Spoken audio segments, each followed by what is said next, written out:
Photography Daily. You've got a front row seat to the world's history unfolding right in front of your eyes, and there you are taking pictures. Whatever kind of photography floats your boat, here's a story today about perseverance, belief, self-belief, creativity under fire and humanity. Give me just a couple of minutes then to play you a part of the full story coming up today with freelance independent photojournalist Rick Findler. Independent, that is, to tell his stories how he wants, where he wants. Not a job for the faint-hearted. It does have to be a real labour of love because there's constant setbacks and there's emails and pitches and connections which just meet silence after silence and no replies and it takes an extreme amount of perseverance. We talk about how stories can change and develop through the story he tells of the Afghan women's ski squad. And when we got there, we noticed that there was a group of young women and girls, and we thought that's even more interesting. The fact that they're in this very strict, oppressive country, and here you have these incredible women and girls who are saying, screw that. I want to ski, so I'm going to ski, and I'll take anything that comes with it. Which leads us to personal security. You don't want to be reckless, because then if you're reckless and you throw all caution to the wind and go head first, then you can end up in a sticky situation. We talk about the human side of making photo stories. You need to have some sort of emotional tie to the story and enable for you to sort of connect with the people that you're taking pictures of. Rick Findler is a photographer who thinks differently. There aren't many who might consider making a pano with their iPhone in the middle of a terrorist attack. On the panoramic, you have to be slow and be steady, and that was really hard to do because I was dodging bullets and sort of pumped full of adrenaline. It took a number of attempts to be able to get a smooth, usable panoramic shot of this terror attack unfolding in front of us. And then we change tack and chat about how photography is being used by Rick to talk about stress and anxiety in the corporate workplace. We live in a world where fear is especially now with COVID, fear is just on the other side of the door. And for some people, it can be debilitating. Stories of life told by photographers. And today that photographer is photojournalist and storyteller Rick Findler. Don't worry about, if you're climbing Everest, you're not constantly looking at the summit. You're looking at the foot in front and the step in front. And eventually the summit will become closer and closer and more of a manageable achievement. Patron of the day today is Johan Otterdal, and I need to read you the introduction he makes on his website. Age, 41 years old, but got stuck at 27. Nationality, Swedish passport, New Zealand driver's license, Spanish resident, and an Italian mother. Everywhere is home. And you can see that on his site, stayuntilforever.com, which I'll link to, of course, in the show notes. But I'm drawn this time of mentioning to 100 Strangers, a portrait project that does exactly as it says on the proverbial tin. Johan adds 100 Strangers is a street photographic journey, a one-way photographic motorway filled with interesting meetings, nervous and scary moments, smiles, new friends and a great education. I ask for a photo, a name and their favourite music. Every once in a while I seem to happen across a project which really plays to my love of simplicity, and these are fascinating to leaf through. There's only the 11 portraits on there right now, and it's a work in progress for an eventual exhibition, but it's a strong reminder of the power of stripping away complexity, and to that extent they're in monochrome too. If you'd like to be a patron of the day, I'll tell you a little later on about our wonderful growing community that Johan is a part of. We're also supported by mpb.com, the #1 platform when it comes to trust for buying, selling and trading used camera gear, with offices and warehouses now in Brighton, UK, Brooklyn, USA and Berlin in Europe. Heard from a patron, Brad Walcott, who after a particularly bad experience trying to sell a lens on a general marketplace forum, heard me mention MPB and decided to give him a whirl. He says, I've bought, sold and traded lenses and equipment now from MPB, and I don't think I'll consider using anybody else. They're fair and honest, and everything I've received from them has worked perfectly. Tick, I would say. So, Rick Findler, Well, it was a patron and friend, Brad Wakefield, a fine photojournalist himself, who suggested Rick to me. Rick's work focuses on both domestic features as well as travelling to some of the most dangerous places on Earth in order to document what is truly happening, whilst trying to shine a light on other people's stories and tales. His images have been published across the world, from publications such as The Washington Post to books like Inside ISIS, The Brutal Rise of a Terrorist Army. What you find with Rick feels like an inquisitive, though calm-natured pragmatist with a serious sense of adventure. And though unlikely partners, those words, in terms of a creative or even business arrangement, it works. Here's a photographer who knows how to tell a story, accepts that sometimes he'll not be able to sell everything he makes. But he makes it anyway, because he knows it's a story that needs telling for someone who may not have the wherewithal to tell it themselves. And then I saw a series of films that Rick had written about the why, the reasons behind the pictures he makes. We travelled to Benghazi, the capital of Libya, in 2011 as people started to rise up against Colonel Gaddafi. The worst fighting was in Misrata, a city surrounded by Gaddafi forces and only accessible by boat. It took us a week to find a boat that would take us. I sent an email to Tim Hetherington saying we had finally found a boat and that I'd see him in a few days. Half an hour before boarding the boat, we had learnt that Tim, along with another photographer, Chris Hondras, was killed in a mortar attack. You don't have to photograph conflict, as you're about to find out. You just have to have a reason to want to tell empathically photographic stories. This is Rick Findler. I know you're based in the UK at the moment, Rick, but you spend a good proportion of your life on the road in places that are not exactly listed in holiday brochures. Although you've just come back from the perfect holiday in Cornwall with your wife, haven't you? And you weren't too keen to travel back from Cornwall, which is there's a fair difference between Cornwall and many of the places we're going to talk about today, aren't there? Yeah. Cornwall was actually really special, and I was in Afghanistan the month before, so it was a nice change of scenery, a nice change of pace, and the surroundings were a lot more picturesque, shall we say. I think you were holed up in Afghanistan. That's the way it was described to me, that you couldn't get out, or is that not quite correct? There was a moment when it was a bit touch and go.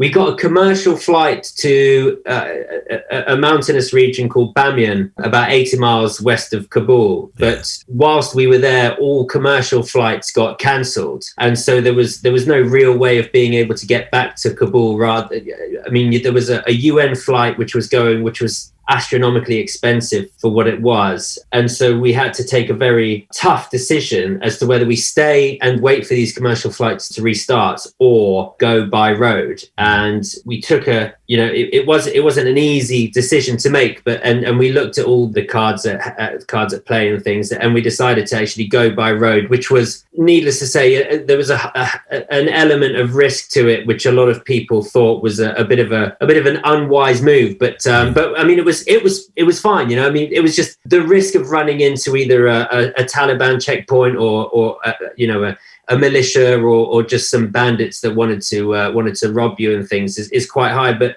as long as you don't run into those sorts of things, then you're fine. And we were lucky enough to get back to Kabul and back in time for me to catch my flight to back to England. So it was... I'm not quite sure what you expect. When you said the UN flight was a bit too expensive for what it was, what were you expecting? An upgrade or something? You seem to have a very laissez-faire attitude to this travel across the country, where most of us would say, it doesn't matter how much it costs, put me on the UN flight. Yeah. I think my mum when we got back, I think my mum said, "You stupid boy, you should have just taken the flight." Yeah, I'll pay for it, son, for heaven's sakes. How does an independent storyteller, or independent with a small I, that is, journalist or photojournalist, even get going in this world, where connections and newspapers and being, if you like, in a corporate is the way for many people to get established? I think that it would be naive to think that it's an easy road to travel, and it does have to be a real labor of love, because there's constant setbacks, and there's emails and pitches and connections which just meet silence after silence, and no replies, and And it takes an extreme amount of perseverance to keep going. And I think that, your photography, your photographic talent is, of course, a major player, but it's only half of it. I mean, it is really tough to keep going and to keep pounding at the doors and to keep getting your work in front of some of these editors. I really can't stress enough that you do have to love the challenge and love the struggle and, appreciate the difficulties that come with it. In an unexpected way, the fact that newspapers don't have staffers in their photography department, that they can't just call on someone to go make a story from their own building, does that help your cause at all? You're there, you have your passport, ideas and talent will travel. Has that helped in an odd fashion? No, I don't think so. And especially when it comes to operating in conflict zones around the world. And, and since Marie Colvin was sadly killed in Homs in Syria in 2012, a lot of the newspapers had sort of since then taken a standpoint in saying we don't want to use freelancers' work because we don't want to incentivize other freelancers to go to places like that, because then we might be held accountable or responsible. So I actually think that the worry of the newspaper editors has increased so much so that to try and get work published or to get a commission to go to a war zone or somewhere dangerous like that is so rare. And, it'll just be a simple no, because they don't want they don't want the responsibility. But once you're back in safety and to then get the work put in front of the editors and things, it's still really difficult. It's still, especially the platform has shrunk, even though you have a lot more space online. The platform and the need for long form photojournalism for a feature is very small in especially in the British publications in comparison to say American publications. So where you might come back with a wonderful array of images of 30 pictures which you've put in sequence and with a narrative telling a whole story, they might only want one standalone tight and bright picture. Does that make you lament? I've often heard photojournalists lament the celebrity culture we live in that seems to have taken away these. Well, the Sunday magazines are always that important place where you got to learn about the world, and it's just not like that now, is it? No. I mean, I think if you look at the Sunday Times magazine, that used to be the sort of forefront of photojournalism, global photojournalism, whereas now it's very much changed more towards that sort of glossy entertainment feel to it. I mean, of course, they still have the odd, feature, the sort of 6-page spread, but not in comparison to what it used to be. Yeah. And the newspapers themselves, when they used to be able to have the space to let a couple of pictures breathe, it's now not the case. And coming back from Afghanistan, when we were pitching this feature, the Sunday Times newspaper said, we'll take the story, but we only want one picture. And so me and the reporter I was working with just turned around and said, absolutely not. We've spent 12 days on this story. There's no way that we're selling it out for just one picture and 800 words. It's just not going to happen. Before we get too enveloped in nostalgia, though, and wishing for Picture Post to come back and be in our lives again, it must be said, though, that social media and digital has been a platform which has been good in that respect, that it's educated us and taken us into a world far more easily than we were able to have access to before, hasn't it? It has. And, everything's a lot more accessible now. A picture's a lot more accessible, and it's just at the touch of a button on your phone. The problem there lies the monetary value of an image, and how does that play in the future of what anyone might be willing to pay for an image. And if you have hundreds of thousands of photos uploaded onto social media every day, is pretty much documenting a story that you might be documenting, then how do you try and make a living from the selling of pictures if the value of an image has decreased ever so? And, you look at some of your sales reports at the end of the month, and some of your pictures have gone for 48p to an Italian online news website or something like that. So, I mean, I never got into this game to be rich. So it's great for the broader spectrum of, I talk to a lot of schools and I talk to a lot of colleges and things, and speaking to the pupils there and having discussions afterwards. It's great that they're so well informed as to what's going on. When I was at school, when I was 16, 17, I was running around trying to have a cigarette, hiding from teachers in the bushes and things like that, and I wasn't really focused so much on global events. I lived a very sheltered childhood. So it's great that they have these avenues to see the stories, because that's essentially what you want to do. You want to raise awareness for people's plight in some of these countries that they might never heard of. Well, there's two sides to your work: the domestic features work, which I want to talk about first, and then the more dangerous assignments. Let's talk about the domestic work first. Tell me what you mean about domestic work, because there was a domestic story from America, which I do want to talk about, which is the autism story. But then there's the domestic features, for example, the COVID story that you did. What do you mean by domestic? Do you mean here or generally domestic kind of issues? No, I think that by domestic, I mean the things that we can all relate to, and the things that we might be able to find on our doorstep. Right. I was very naive on autism before starting the feature, and I learned so much. And although that was in America, that was living with a mother and her autistic son, for a week and a half, and that was really, it was a real sort of eye opener into what can.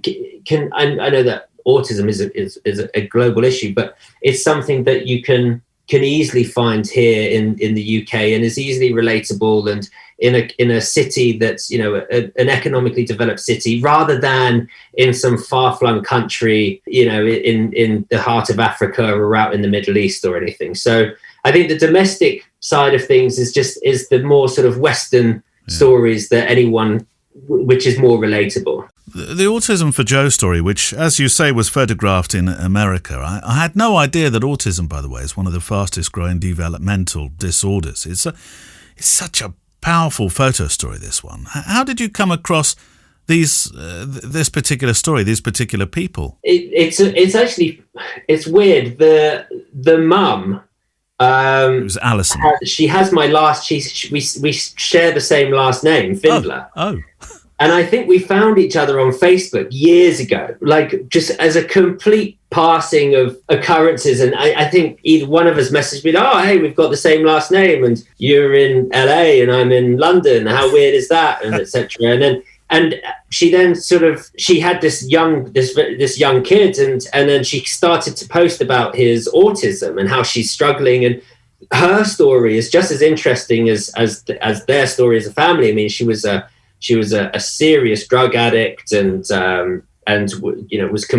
was homeless when she gave birth to Joey, and was sort of in and out of motels and doing drugs and things. So, and then she managed to get her life together and sort of bring Joey up, and was struggling as this single mum in a tiny 1-room apartment in LA. And I thought, that's a story that I really want to tell. It doesn't only just cover the sort of struggle of autism, but it also tells the struggle of not just Joey with autism, but the mum as well, and this bond and this relationship which is formed in this tiny little room. And they had no room; they shared a bed together. Yeah. And I thought I think that's something that needs a light shining onto, because it's like I say, you're in one of the most economically developed cities, the most economically developed country in the world, and you have people that are going through such hardships, and they could be living next door to you. It's such a stark story as well, because there is joy in the pictures. You can see that, and at the end there's a there's a real sort of picture at the end. You'll understand if you go and visit the website. Well, of course, I'll give links to that particular page. But equally, there's moments where Joey and Alison are actually, physically fighting with one another.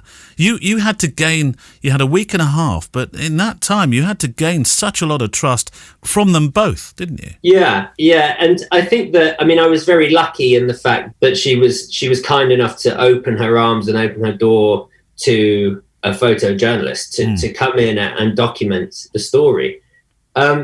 I do find that America has a more professional understanding of photojournalism. And that coincides with, that sort of links them to allowing photojournalists to have certain access in comparison to the UK. I think the UK is a very, very paranoid and closed door society when it comes to photography, especially when it comes to press photography and photojournalism. So to be able to get access to Alison and Joey, it was a lot easier, I find, to even fly out to LA to go and stay with them than it was to try and find someone that's doing something similar here in the UK, because then you'll have a charity that they'll be working with, and then the charity will get involved and they'll say, you can't take pictures like that because they don't want their photos taken. And then you say, well, it's not up to you, it's up to them. And then the charity will then convince them not to get their pictures taken. And there's this constant worry and paranoia in this country, which makes it very difficult to document stories such as that.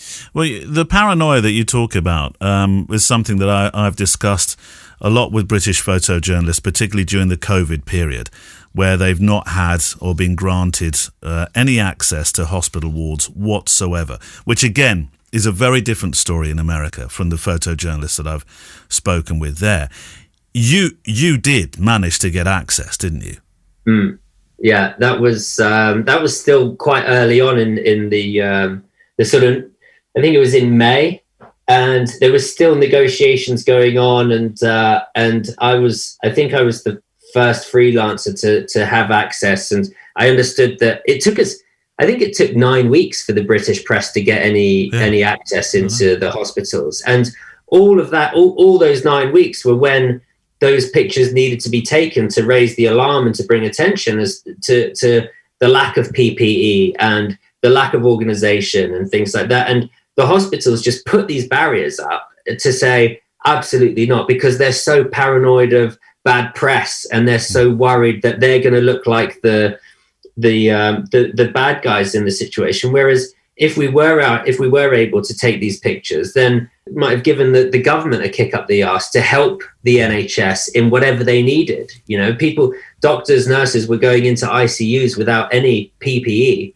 but because even the NHS stopped them talking to the press, you know, they put out a statement saying, don't talk to the press. So when you're a photographer trying to get access to shine a light on these situations, and the sort of governing body is either completely denying you access or not even replying to any emails or sort of contact, then you're sort of banging your head against the brick wall. Meanwhile, elsewhere in the world, you know, even in North Korea, they were allowed to go into the hospitals and take pictures. And you had these fantastically strong images coming out of every other country from inside the IC units and inside maternity wards and things. And we were stuck outside hospitals taking pictures of, you know, general views of the hospital building. There was an incredibly, there's double exposure style image. Well, probably one of the most uniquely created news pictures, I think, Rick, of this time. But is that the advantage of your independence, that you can risk a picture that your picture line boss wouldn't normally expect or ask for? Yeah, actually, with that double exposure, I didn't send that to the papers.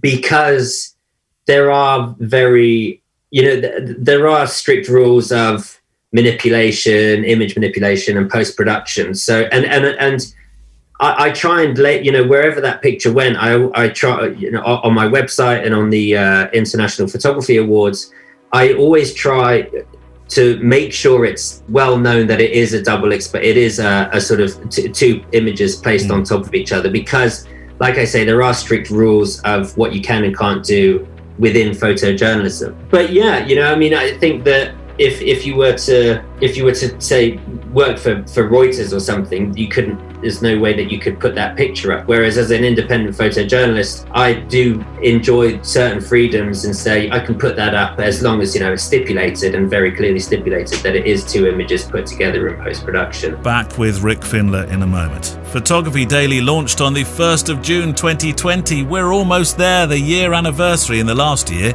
We've spoken with photo legends, talked about photographers' personal stories, heard about their journeys, shared what picture making means to them, made sure to talk about mental health and inclusivity, during hundreds of hours of audio, and that bank of knowledge and resource will just keep building if you're able to support the show with a small donation per month, because that's what keeps this project afloat. Some patrons donate the cost of a coffee in a month, others the cost of a roll of HP5, which happens to be my favourite film stock, per month. And because I value those who show their passion for the project, tomorrow the New Style Thursday More edition launches with a photo diary piece as ever, but also with a new book club, sitting down quite literally with a cup of coffee and Garibaldi to look through the pages of We English from Simon Roberts. You can join our club, support the show and unlock all the member-only shows historically by going to photographydaily.show and clicking on the Patreon page. And once you've done that, it's easy to hear the additional features through a new app on your phone or on the desktop, either or. But most importantly, you're supporting the creative world and becoming part of our community. Let's return then to Rick Findler.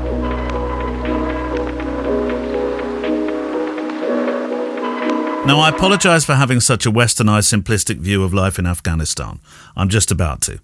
But the story of women skiers, which I think you were alluding to right at the start of our chat, it did raise an eyebrow. It's only 80 miles west of Kabul, a group of women who've decided to break down all the social norms, as you say, and become skiers, downhill slalom skiers. How on earth did that assignment even occur to you? So I was in Hong Kong in 2019 working on the anti-extradition bill protests, and I'd teamed up with a journalist, Charlie Faulkner, and we'd worked together. She was living in Jordan at the time, and we worked really well together. And she moved recently from Jordan to Afghanistan. So she sent me a message saying, "Oh, look, I'm moving to Kabul in November. Let me know if you've got any time, and you can come out here and we can try and find a couple of stories and features." So we kept our ears to the ground, and we actually had a number of features lined up. One notably meeting the Taliban, and another one which was spending time with a militia up in the mountains. And both of those fell through, but I was aware that there used to be a slight skiing industry in Afghanistan in the 80s and 90s. Yeah. And my sister, who is was a professional skier, said, "Oh, if you're going to Afghanistan, you should try and find out where the skiing is." So it was actually Rachel, my sister, who put the idea in my head. And so I went to Kabul and met up with Charlie, and Taliban fell through. Then the militia fell through. So we said, well, let's look at the skiing, and we found this tiny little ski club up in Bamiyan called the Bamiyan Ski Club, and got in contact with them and said, "We'd love to come and spend time with you guys and see the skiing that's out there." And amazingly, they said, "Oh, well, we hold a 2-day ski event each year, and that's coming up in a couple of weeks." So we said, well, how about we come and spend time with your ski squad and get them training and get them, taking pictures of them at the ski club, and then ultimately taking pictures of them competing in this Afghan ski challenge. And when we got there, we noticed that there was a group of young women and girls, and we thought that's even more interesting. The fact that they're in this very strict, oppressive country, and here you have these incredible women and girls who are saying, screw that, I want to ski, so I'm going to ski, and I'll take anything that comes with it, kind of thing. Well, are you aware, as a British photojournalist reporting on stories like this, that you can be perceived as perhaps, Rick, part of the problem for those who'd rather not have this kind of thing reported or shown to the world? Because there you are making photo stories, and you're never quite sure who's around you and who's talking about you and it. And I'm sure that must be at the back of your mind. Yeah, it is. And I mean, there's always going to be risks involved in whatever story you tell in a country like that. But it's imperative to not let that prevent you from telling any story, because then you're sort of letting any regime or any militia or any ruling party, you're letting them censor, you're letting their censorship win. Yeah. And so you have to sort of break down these fearful thoughts in the back of your mind about saying, oh, well, this is quite a touchy subject, and especially with the Taliban on Bamiyan's doorstep and things, and are they gonna be upset that we're sort of applauding these women in a strict Muslim country? Yeah. But like I say, you really can't let that stop you from telling a story, because then I think you're in the wrong job. Well, how do you look after yourself and your safety when you're in places like this? We started by you saying that you decided to take an 80-mile drive back to Kabul, and you were aware of the risks. And what do you do? What do you do to protect yourself the best you can? You do take precautions and steps, and when it's something like that, you do take everything into account, and you speak to people that you trust, and you do have to go with gut, a lot of sort of gut instinct and things, but you make an educated decision and find that a couple of people saying you really shouldn't go by road, and a couple of people that you meet would say, it's okay. I can't guarantee 100% safety because it's Afghanistan, but we should be okay. And as long as you dress in local clothes and things, and keep your head down when we're going through certain towns and villages, then you should be fine. So, you have to sort of take responsibilities and things, and you don't want to be reckless, because then if you're reckless and you throw all caution to the wind and go head first, then you can end up in a sticky situation.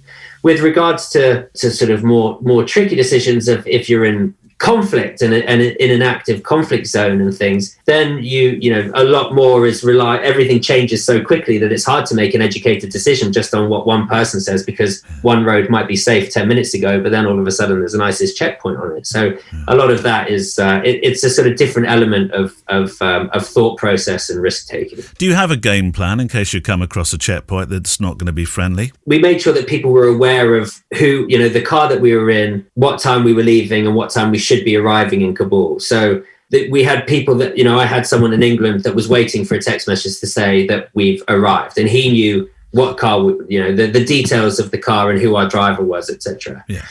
Then in the car itself, yes, we had a sort of a backup plan, a backup story as to what to say if we'd been taken or anything like that. But it was essentially just saying that we're tourists and that we're skiing and we wanted to go and check out the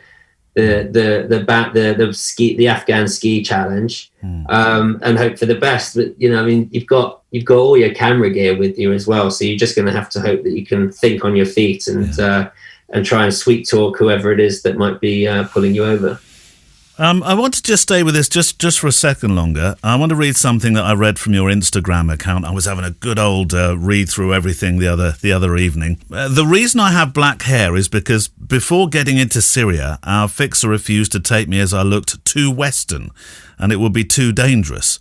So I dyed my hair and eyebrows black in the terrible attempt at blending in. That was a piece from when you were arrested and interrogated 8 years ago by Turkish authorities. It's a mugshot that you put on Instagram. It's your police mugshot picture. Take us through that.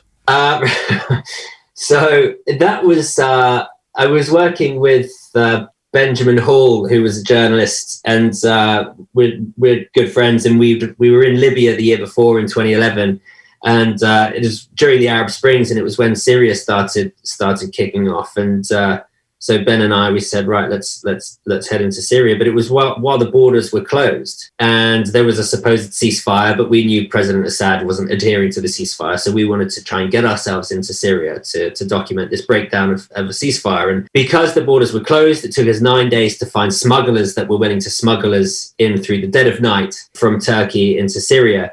And our fixer said, Ben, he looks, he's a bit of a dark complexion. He's got dark hair and things. But he turned to me and he said, "You just stand out like a sore thumb. We need to.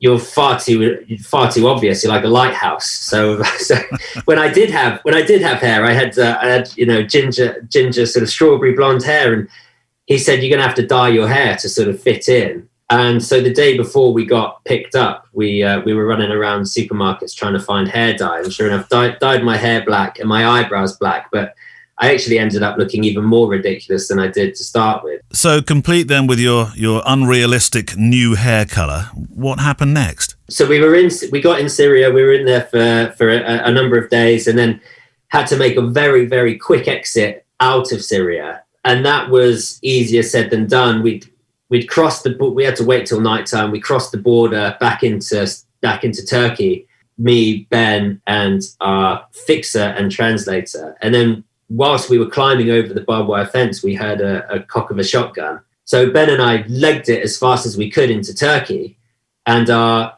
fixer and our translator hit the deck and put their hands up, and were caught. So we got a call, Ben and I, saying we're caught, but don't worry, it's not the Syrian regime, it's the Turkish Border Patrol. They think we're Syrian refugees. You need to come back and vouch for us to say we're working with you. But Ben and I, we weren't going anywhere near that Syrian border again, but we weren't just going to leave our mates. So we ended up handing ourselves into a Turkish police station, saying, we believe the Turkish Border Patrol have our two friends. We need to vouch for them. They're not refugees. They're working with us. So we got them safe. But because we entered Syria illegally, we therefore re-entered Turkey illegally. Oh, no. And because of that, the police placed us under arrest, interrogated us for 16 hours, and subsequently deported us back to London. Does that mean you can't return to Turkey? Well, that's another story. So we asked if this was going to affect our ability to come back to Turkey. And they said, no, that's fine. You can come back to Turkey, no problems. And a couple months later, when Ben and I wanted to return to Syria, we knew we were going to have to come back to Turkey. So we even went to the Turkish embassy with our passports and said, are there any black dots on our passport? Are there any are our passports fine if we fly into Turkey? And they said, yeah, sure, fine. But don't worry, you'll be fine. We arrived in Istanbul, and at passport control, the guy scanned our passports and he said, stop there, got on the phone. And we were then arrested again at Istanbul airport and told, because we were deported, we were therefore not allowed into Turkey. However, if we paid an $800 fine, we would be allowed in. So, and Ben and I, we had all these features planned to go back into Aleppo and Syria and things. So we had to pay $1,600 for the two of us to be allowed into Turkey before, and that was before even selling a single picture. This has been a period where you have travel for some of your work. You've covered the terrible explosion in Beirut in the port of August last year, 2020. How were you able to travel when, to be honest, there weren't a lot of flights in the sky? A lot of journalists actually felt trapped at home, didn't they? I mean, we all saw the blast on the TV, and it was monumental.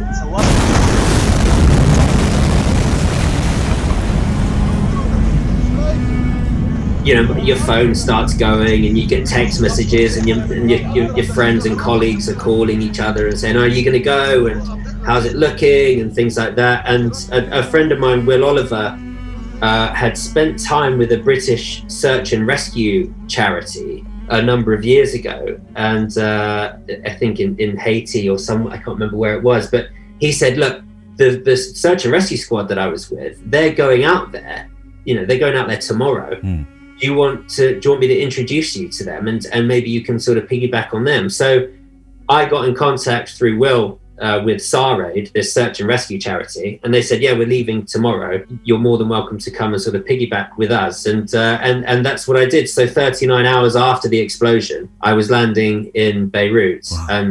and following these guys and sort of remapping the entire city with them. And they were sort of given the job of quarterbacking the international response to the blast.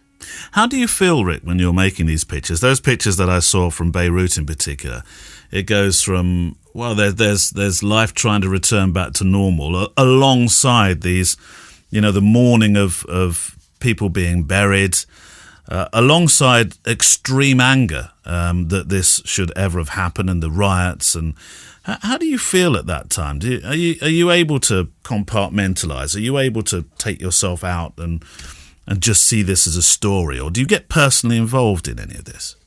No, I think that, I think that to just look at it as a story would be quite shallow and unfair as well. I think you need to have some sort of emotional tie to the story and enable for you to sort of connect with the people that you're taking pictures of. Yeah. So when I got there, I'd never been to Lebanon, so I had to do as much sort of research as quickly as possible on the flight out there, and try and learn about the history of the country and the sort of the recent politics of it. And when you get there, it was very easy to fall into the sympathetic view of the people of Beirut that have had to bear witness to huge amounts of corruption and an unfair government, and have asked the sort of world to look at the problems that are happening, and everyone just sort of turning a blind eye, and then this explosion happens. And another thing, sort of going back to this domestic thing as well,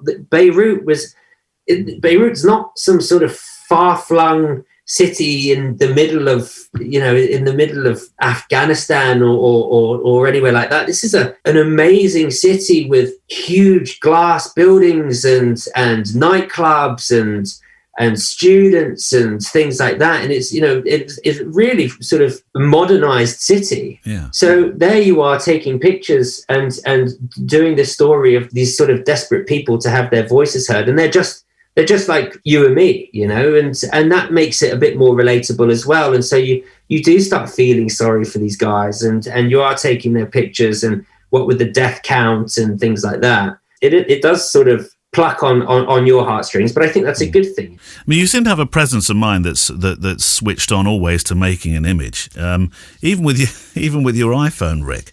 The panoramic images on your website. Now, many of us switch Pano on only when we're on holiday and we want to share a Vista image. I know I do. You use it to show an active terrorist attack. Explain your thinking. The Somalia. So that was, I did a feature in Mogadishu, and so Ben and I were still working together then, and we were doing a feature on AMISOM, which was the African Union mission in Somalia. I had obviously had my Canon gear with me, but I just started taking panoramics, and this was before this terrorist attack happened. And so I was taking pictures of panoramics of the training that the AMISOM guys were training, the sort of Somali National Army guys, and taking that, and taking panoramics of the coastline of Mogadishu is probably the most gorgeous coastline I've ever seen. Absolutely stunning. So, doing that and things just to sort of encapsulate this incredible landscape. And then we had word of this Al-Shabaab attack on Parliament. So we got into the armored vehicles and were the first guys onto the scene with these AMISOM soldiers. The scene of the Parliament building at noon. Its gate breached by a carbine, and gunmen advanced, shooting their way in. And I remember getting out of the armored vehicle and running for cover, because they were firing from they'd stormed Parliament, Al-Shabaab, and they were firing from Parliament, and a guy ended up getting shot right next to it, about 3 feet away from us. So we were sort of cowering behind this wall, and I was like, I'll get my camera out and take a panoramic of this. And it's funny because it took a number of attempts to do some of them, because my hand was shaking so much. And on the panoramic you have to be slow and be steady, and that was really hard to do because I was dodging bullets and sort of pumped full of adrenaline. It took a number of attempts to be able to get a smooth, usable panoramic shot of this terror attack unfolding in front of us. You have family, I know. You've got a wife, and obviously you've spoken about your mum and your sister. It's one of those things. Whenever I've spoken with a journalist, some of them show a sense of regret that those around them don't always fully understand. They're not completely on board, and but it's something they would rather their loved one not be doing, though at the same time they understand how important it is to you. How are your family towards you? And because you don't have to look far through your portfolio to understand that it's not the sort of thing you'd necessarily want your mother to be looking at. No, I mean they're extremely understanding. I mean, Georgie, my wife, she's a photographer as well. Right. So she knows, and she's done work in Calais and gets get sent to certain places in Africa and things, and she gets it, she understands it, although she doesn't do frontline conflict or anything. But so Georgie is, she's very understanding. Mum, dad, and my sister, I think that they're very good at keeping their thoughts to themselves, because they'll never say don't go, because that doesn't do good for anyone. That won't help anyone, because I'll still go. And all that will do is just sort of put this sort of negative thought in the back of my mind. So I think they kind of, they're very supportive, and they let me get on with the features that I want to do. And they just sort of say, okay, well, take care. And in actual fact, I mean, the very, very first time I went abroad was to Greece in 2009 for the Greek riots, after a 15-year-old kid got shot by the police, sparking the worst riots the country had seen in 45 years. And I went out there, and the first night I was there, I sent Mum an email saying, I'm here, and this is what the situation is, and this happened. I met this person, and she was cool, and this guy was cool. He helped me out, and I'm staying here, and here's a couple of pictures from today. And then the next night, after being at the riots, I sent another email to Mum saying, oh, wow, today was interesting, all this, and stun grenades, and here are pictures, and this and that.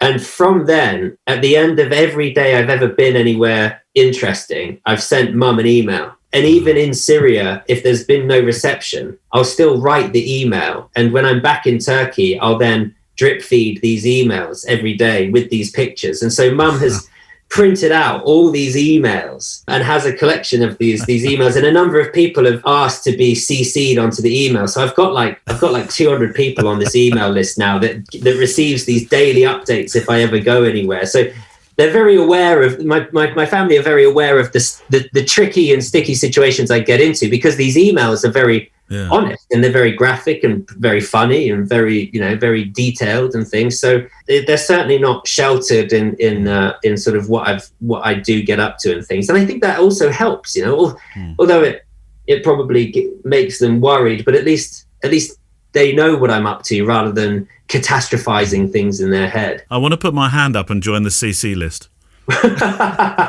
You're on. And who, by the way, now that I know Georgie, I didn't realise Georgie was a photographer. Who takes the snaps when you're on holiday in Cornwall? We both do. However, Georgie's a lot better at taking pictures of me than I am of her. She gets. I always end up having some sort of tree sticking out of the back of her head or something by accident. Oh, no, surely not. No. It's interesting that you mention humour, because humour and play in your pictures is present, and often in the midst of conflict. And I think that's important, isn't it, really, to show that, I mean, it's not just showing dark side. No, here we are in a war zone. Isn't this terrible? There's definitely there's a multi-layered approach to the way you photograph, isn't there? Yeah, and I think that's important. I mean, it would be unfair to just show all the doom and gloom of a war zone and sort of take pictures of that and then leave, because that isn't all encompassing of the story. I don't care what story you're telling. Yeah.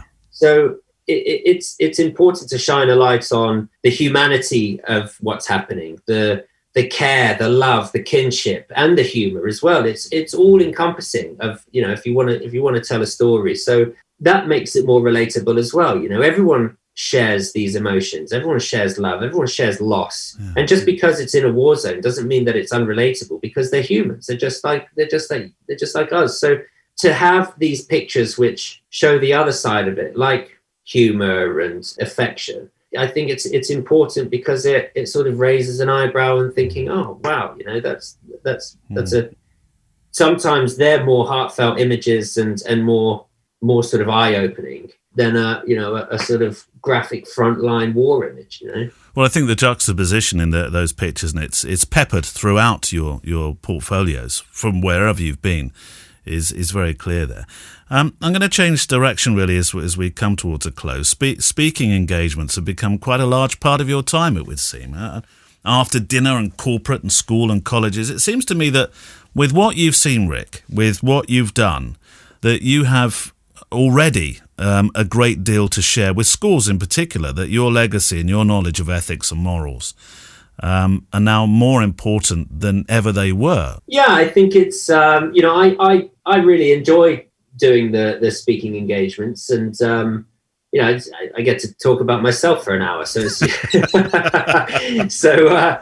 but I think it's important, and the school talks I do are very different to the corporate talks. The school talks are, I talk about the different places I've been and show the pictures that I've taken, and it sort of opens their eyes to global politics and what's happening around the world, and that there are different professions out there rather than just thinking English, biology, and maths. It sort of shines a light into the world of journalism and photography and media and charity work as well, and things like that. Whereas the corporate talk that I do, I've changed it actually to more focus towards fear management and stress management. And I think that is more prevalent than ever, because we live in a world where fear is especially now with COVID, fear is just on the other side of the door. And for some people, it can be debilitating. And we live in an environment now which I think we've become far too comfortable in the world we live in. A disaster these days for us is running out of battery on our iPhone or something like that. Yeah. And because of that, it's led us to be more sensitive to smaller dangers and smaller threats, and we become very overwhelmed by these challenges and by these worries.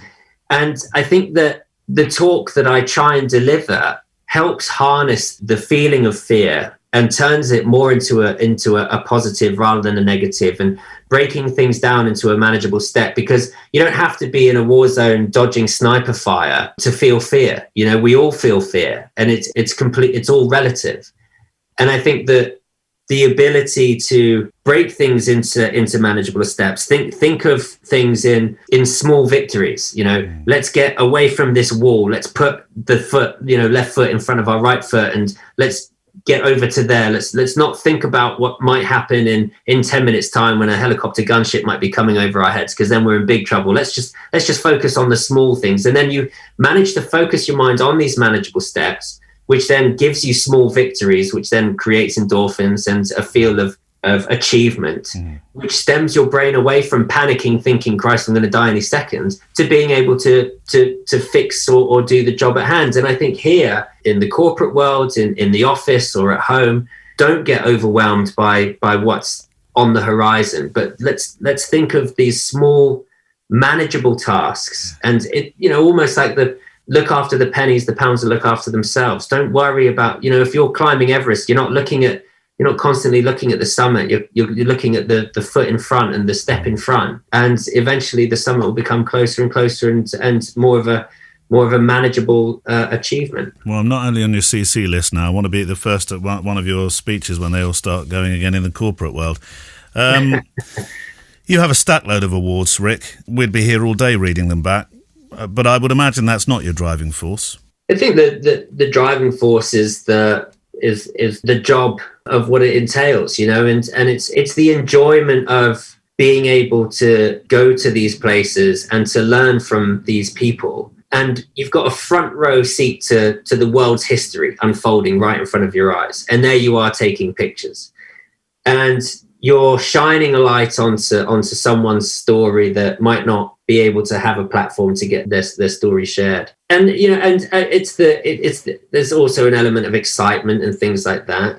But I think being a photojournalist, it's extremely humbling, because you're allowed into these people's worlds where there's no way in hell you'd normally be able to sort of go into these people's houses and live with them for a week and take their picture or take their portrait, And I think this, being a photojournalist, it gives you this sort of magical ticket into these people's lives, into their private moments, into the funerals of their loved ones, or to the most intimate moments with their son or things like that. And it's incredibly humbling, and you feel extremely privileged to be able to do that. I admire the people that do sit at a desk for 70 hours a week. They probably earn a lot more money than I do, but I don't have the self-control or the self-discipline or the attention span to be able to do that. So this job it sort of gives me the perfect world. And I wouldn't change it for anything. My thanks to Rick Findler. And that's it for today. Keep sending your questions, your feedback and photo stories to